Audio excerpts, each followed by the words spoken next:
ఏఎల్పురం గ్రామ ప్రజలు స్పీకర్ అయ్యన్న పాత్రకు రుణపడి ఉంటామని ఈ సందర్భంగా వేణుగోపాల్ తెలిపారు.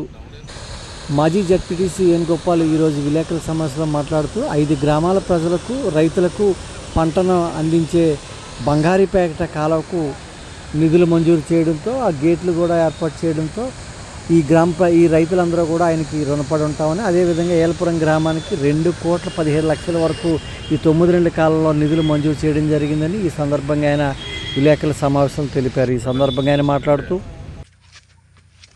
ఇక్కడ బంగారిపేట ఆయకట్టు అని ఒక ఆయకట్టు ఉంది. సుమారు కొయ్యూరులో మన ఏఎల్పురం, కేడీపేట, నాగాపురం, కొంగసింగి ఈ 5 గ్రామాల రైతులకి జీవనాధారం.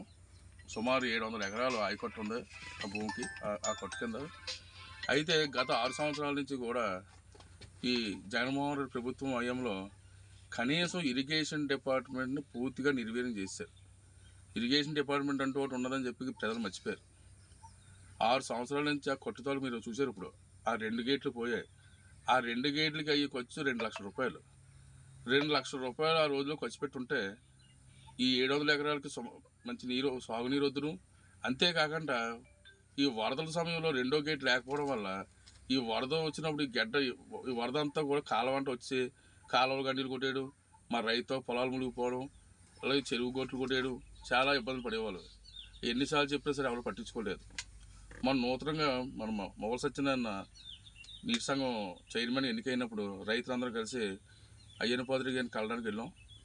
వెళ్ళిన వెంటనే మా చైర్మన్ గారు అడగడం జరిగింది.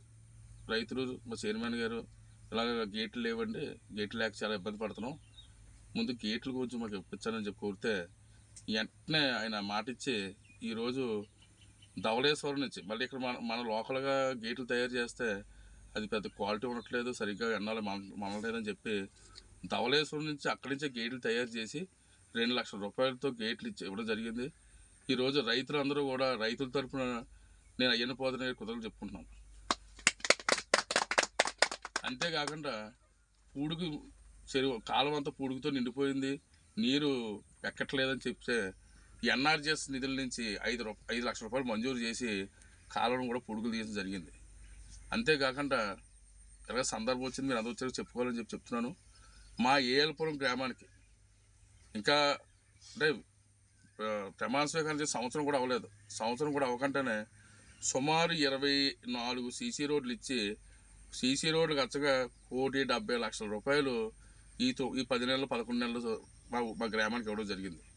అంతేకాకుండా ఎలక్ట్రిసిటీ ఎప్పుడో మా తాతగారు టైంలో వేసిన పోల్స్, ఆ పోల్స్ అన్నీ దూరం అయిపోయి, కొన్ని పోల్స్ శిథిలం అయిపోయి ఎన్నిసార్లు కంప్లైంట్ ఇచ్చినా పట్టించుకోకపోతే అయ్యన్న పాత్రి గారి దృష్టికి పెడితే 48 లక్షలతో ఏఎల్పురంలో సుమారు 40 కొత్త పోల్స్, అలాగే 2 63 kV ట్రాన్స్ఫర్లు, 2 40 kV ట్రాన్స్ఫర్లు వేసి విద్యుత్ వ్యవస్థని మళ్ళీ లో వోల్టేజ్, అది కొన్ని ప్రాంతాల్లో లో వోల్టేజ్ వస్తే అవన్నీ సరిచేసి మా గ్రామానికి ఆయన అభివృద్ధి చేయడం జరిగింది.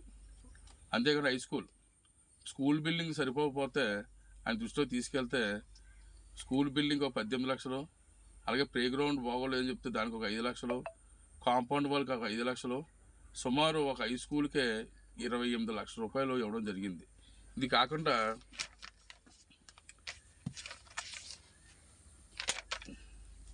ఇప్పుడు చూసుకుంటే రైతుకి వ్యవసాయంతో పాటు పాడి కూడా చాలా ముఖ్యమైంది.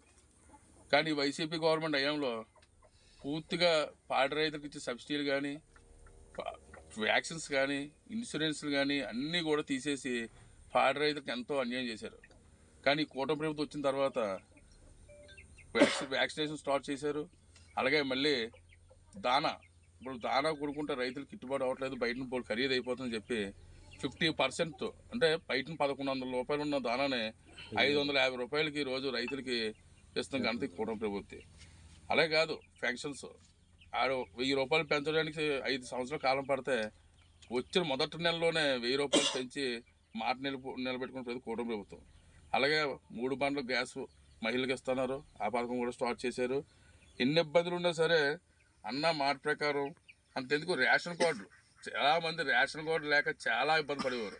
అలాంటిది ఇప్పుడు నూతనంగా రేషన్ కార్డులు కూడా ఇచ్చి లబ్ధిదారులకు సాయం చేయాలని చెప్పి ప్రభుత్వం ఆశిస్తుంది.